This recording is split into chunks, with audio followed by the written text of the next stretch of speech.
Hi everyone, welcome back to dish culture. ഇവിടെ bulb മാതിരി തൂങ്ങിക്കിടക്കുന്ന എന്തുവാന്ന് നിങ്ങൾ വിചാരിക്കും. ഇത് നമ്മുടെ വീട്ടിലെ സ്വന്തം തക്കാളിയാണ്, നമ്മുടെ ഗാർഡനിലെ. പിന്നെ ഇവിടെ ഏതാണ്ട് കുറേ പാഷൻ ഫ്രൂട്ട്, നമ്മുടെ വീട്ടിലെ കുറേ പാഷൻ ഫ്രൂട്ടിൻ്റെ ഏതാണ്ട് എല്ലാം കായ് വന്ന് ഇങ്ങനെ നിൽപ്പുണ്ട്. പിന്നെ വാഴ അതെല്ലാം കുറച്ച് നിൽപ്പുണ്ട്. നമ്മുടെ ഗാർഡനിലെല്ലാം ഞാൻ കുറച്ച് നമ്മുടെ ഗാർഡനിൽ നിൽക്കുന്ന എല്ലാം നിങ്ങളെ ഞാൻ കാണിക്കുവാണ്. വാഴ കുലച്ച് നിൽക്കുന്നു. പിന്നെ നമ്മുടെ കുറച്ച് പയറിൽ കുറച്ച് പയർ പിടിച്ചിരിപ്പുണ്ട്.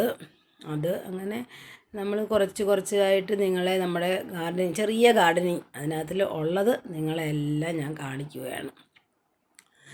അപ്പോൾ ഇന്ന് നമ്മുടെ പിള്ളേച്ചൻ ദാണ്ടെ അത് ചേമ്പിൻ്റെ തണ്ടും ചേനത്തണ്ടും എല്ലാം എടുക്കുവാണ്, നമ്മുടെ ഗാർഡനിൽ നിന്ന് എടുക്കുകയാണ്. കാരണം ഈ ചേനത്തണ്ട് വെച്ച് നമുക്ക് തോരൻ ഉണ്ടാക്കാൻ പറ്റും. ചില സ്ഥലങ്ങളിലൊക്കെ തോരനെ നമ്മൾ പൊരിയൽ എന്നും ഒക്കെ പറയും. ഇപ്പം ഞങ്ങൾ ഇവിടെയൊക്കെ ഉപ്പേരി എന്ന് പറയും. നമ്മളിവിടെയൊക്കെ തോരൻ എന്നാണ് പറയുന്നത്. ഞങ്ങൾ ഈ സൈഡിലൊക്കെ, ഞങ്ങളുടെ ഈ സൈഡിൽ തിരുവനന്തപുരം, നമ്മുടെ ഈ ആലപ്പുഴ സൈഡിലൊക്കെ തോരൻ എന്ന് പറയും. അപ്പോൾ നമ്മൾ ചേനത്തണ്ട്, ചേമ്പും തണ്ടൊക്കെ അവിയലിനകത്ത് ഇടാൻ നല്ലതാണ്. ചേമ്പും തണ്ടും ചേമ്പായാലും പച്ചക്കറികൾ എല്ലാമായിട്ട് അവിയൽ വെക്കാനും നല്ലതാണ്. അപ്പോൾ ഈ നമ്മുടെ ഈ പറമ്പിൽ നിന്ന് കിട്ടുന്ന ഈ പച്ചക്കറികളും ഈ തണ്ട് വർഗ്ഗങ്ങളും ഒക്കെ ഇട്ട് നമ്മൾ അവിയലൊക്കെ വെച്ച് കഴിഞ്ഞാൽ അതിൻ്റെ ടേസ്റ്റ് ഒന്ന് വേറെ തന്നെ. പഴയ ആൾക്കാർ ഇതൊക്കെ വാങ്ങുന്ന പച്ചക്കറികളിലെല്ലാം നമ്മൾ കഴിവതും നമ്മളെ കൊണ്ട് ഒക്കുന്ന രീതിയിൽ നമ്മുടെ വീട്ടിൽ തന്നെ കൃഷി ചെയ്ത് ഒക്കുന്നതൊക്കെ എടുക്കണം. എല്ലാം നമുക്ക് ചിലപ്പോൾ അതിലേക്ക് സമയം കാണത്തില്ല. ഒക്കുന്ന രീതിയിലൊക്കെ നമ്മളെ കൊണ്ട് പറ്റുന്ന രീതിയിലെല്ലാം കൃഷി ചെയ്തിട്ട് അങ്ങനെ ഉപയോഗിക്കാൻ നോക്കണം. അതാണ് ഏറ്റവും നല്ലത്, നമ്മുടെ ഹെൽത്തിനും നല്ലത് അത് തന്നെയാണ്. ഇപ്പോൾ പിള്ളേച്ചനൊരു കൂമ്പെടുത്ത്, ആ കൂമ്പ് നമുക്ക് തോരൻ വെക്കാൻ നല്ലതാണ്. കൂമ്പ് നമ്മൾ ചെറുപയറുമായിട്ട് തോരൻ വെച്ച് കഴിഞ്ഞാൽ നല്ലതാണ്, നല്ല ഗുണമുള്ളതാണ്. ഇത് നമ്മുടെ വീട്ടിലെ വെള്ളക്കാന്താരിയാണ് പിള്ളേച്ചൻ പറിച്ചുകൊണ്ടിരിക്കുന്നത്. ഇത് കുറേയേറെ ഉണ്ടായിരുന്നു, അപ്പം കുറച്ചൊക്കെ നശിച്ചു പോയി. ഇനി അവശേഷിക്കുന്നത് ഈ ഒരു മൂടേ ഉള്ളൂ. അടുത്തത് ഞങ്ങൾ പാകിയിട്ടുണ്ട്. അതിന് വീണ്ടും നട്ടുപിടിപ്പിക്കണം. കുറച്ച് നമ്മൾ ഏറെ എല്ലാം എടുത്ത് കഴിയുമ്പോൾ തനിയെ ഇതിൻ്റെ ഇതങ്ങ് പോകും. പിന്നെ നമ്മൾ അടുത്ത പുതിയത് വെച്ച് പിടിപ്പിക്കണം. പിന്നെ നമ്മൾ ഇത് വെള്ളക്കാന്താരിയും എടുത്തിട്ട് നമ്മളിതെല്ലാം മീനകത്തിടാനും പിന്നെ അവിയലിനകത്തിലായാലും ചമ്മന്തി അരയ്ക്കാനും എല്ലാത്തിനും നല്ലതാണ് ഈ കാന്താരി മുളക്. എനിക്ക് ഭയങ്കര ഇഷ്ടമാണ് ഈ കാന്താരി മുളക്. അതുകൊണ്ട് ഇവിടെ ഞാൻ എപ്പോഴും ഒഴിയാതെ ഇതെൻ്റെ വേറൊരു വീക്ക്നെസ്സാണ് കറിവേപ്പ് എവിടെ കണ്ടാലും ഞാൻ വായുമ്പളന്ന് നോക്കിയിരിക്കും. അതുകൊണ്ട് തന്നെ ഞാൻ ഒരു തൈ 2-3-4 തൈ എൻ്റെ ചേച്ചിയുടെ വീട്ടിൽ നിന്ന് കൊണ്ടുവന്ന് നട്ട് അത് പടന്ന് പന്തലിച്ച് എനിക്ക് ഭയങ്കര സന്തോഷമായി കറിവേപ്പില കാണുമ്പോൾ. ആൾക്കാർ എല്ലാ വീട്ടമ്മമാർക്കും കറിവേപ്പില ഭയങ്കര ഇഷ്ടമാണ്. പിന്നെ പഴയ ആൾക്കാരൊക്കെ പറയുമ്പോൾ കരിയാപ്പില മാതിരി എടുത്തെറിഞ്ഞിട്ട് കരിയാപ്പില ഒരു വിലയില്ലാതെ കറിവേപ്പില പുച്ഛമായിട്ട് തള്ളും. പക്ഷേ കറിവേപ്പിലേതായിട്ടുള്ള വിലയുണ്ട് ഗായ്സ്. കറിവേപ്പിലയുടെ ഇല ആസ്വദിച്ചുകൊണ്ടിരിക്കുന്ന സമയത്ത് പിള്ളേച്ചൻ താണ്ട് എൻ്റെ ഒരു മുളകിൻ്റെ മണ്ട അങ്ങ് ഒടിച്ച്, അത് പൂത്ത് നിന്ന മണ്ടയായിരുന്നു. അതിനെ നമ്മൾ പലയിടത്തും പല പേരിലാണ് അറിയപ്പെടുന്നത്.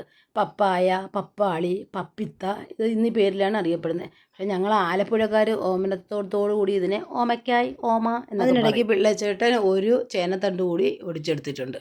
ചേനത്തണ്ടിന് നല്ല ഗുണമുള്ളതാണ്. ഇത് ഇതും പച്ചപ്പയർ വെച്ചും ഒക്കെ നമ്മൾ തോരൻ ഇതും കൂമ്പും എല്ലാം പച്ചപ്പയർ വെച്ച് തോരൻ വെച്ച് കഴിഞ്ഞാൽ നല്ലതാണ്.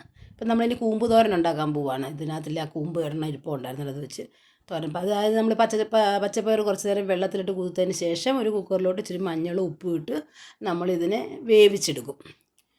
ഇച്ചിരി നേരം അത് കുതിർത്തതിന് ശേഷമാണെന്നുണ്ടെങ്കിൽ നല്ലതായിട്ട് എളുപ്പം വെന്ത് കിട്ടും. അതിന് ശേഷം കൂമ്പിൻ്റെ മേളത്തെ ആ തൊലികളെല്ലാം നമ്മൾ എടുത്ത് കളയണം, അല്ലെങ്കിൽ ഒരു ചവർപ്പ് വരും.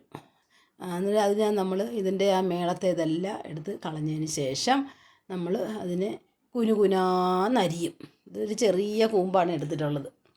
അപ്പോൾ ഇതിനെ കുനുകുനാന്ന് നമ്മൾ ഇങ്ങനെ അരിഞ്ഞെടുത്തിട്ട് നമ്മൾ ഇച്ചിരി ഉപ്പും ഒക്കെ ഇട്ട് നമ്മൾ കൈവച്ചെന്ന് ചവിട്ടി കറ കളഞ്ഞ് വെക്കണം. എന്നിട്ട് നമ്മളൊരു കടായിലോട്ട് കുറച്ച് ഓയിലിട്ട് അതിലോട്ട് കുറച്ച് കടുക് നമ്മളിടും. കടുക് പൊട്ടിക്കഴിയുമ്പം നമ്മൾ അതിനകത്തോട്ട് വറ്റൽമുളക്, ഒരു 2-3 വറ്റൽമുളക് അതിനകത്തോട്ട് ഇടും. പിന്നെ കുറച്ച് കറിവേപ്പിലയും കൂടെ ഇതിനകത്തോട്ട് നമ്മളിട്ടിട്ട് നല്ലതായിട്ടൊന്ന് മൊരിഞ്ഞ് വരണമെന്ന്.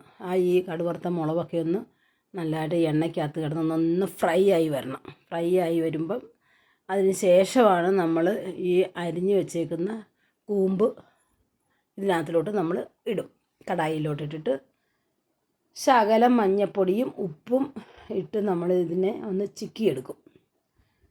ചിക്കിയെടുത്തിട്ട് നമ്മൾ ഒരു ലിഡ് വെച്ച് അടച്ച് വെക്കും. നല്ലതായിട്ട് ചിക്കിയെടുത്തതിന് ശേഷം നമ്മൾ ലിഡ് വെച്ച് കുറച്ച് നേരം അതിൻ്റെ സ്റ്റീമിനകത്ത് വേവാൻ വേണ്ടി നമ്മൾ ലിഡ് വെച്ച് അടച്ച് വെക്കും. അടച്ച് വെച്ചിട്ട് പിന്നെ നമുക്ക് വേണ്ടത് ഇതിന് വേണ്ട തേങ്ങായും ജീരകവും ഒക്കെയാണ് നമുക്ക് ഇതിന് വേണ്ടത്. ഇനി അടുത്ത പ്രോസസ്സ്, അതിന് വേണ്ടി നമ്മൾ അടുത്തത് തേങ്ങ ഇച്ചിരി വേണം.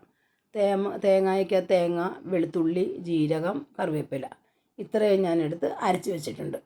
എന്നിട്ട് ഇത് വെന്ത് കഴിയുമ്പോൾ നമ്മൾ ഈ കൂമ്പിൻ്റെ എല്ലാം ഒന്ന് ഒരുവിധം ഒന്ന് സ്റ്റീമിലൊന്ന് ആയി കഴിയുമ്പോൾ നമ്മളിവിടെ പച്ചപ്പയർ വേവിച്ച് വെച്ചേക്കുന്നതും കൂടി ഇതിലോട്ട് നമ്മൾ കുടഞ്ഞിടും.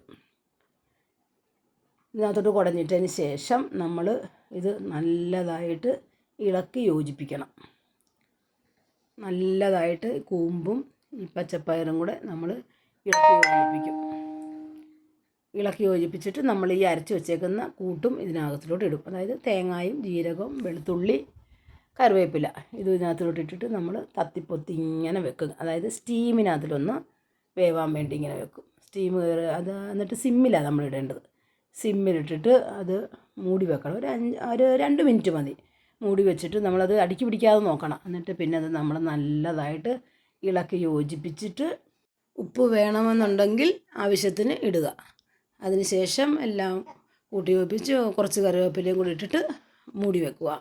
പിന്നെ അപ്പോൾ എല്ലാവരും ട്രൈ ചെയ്യണം. Bye, take care.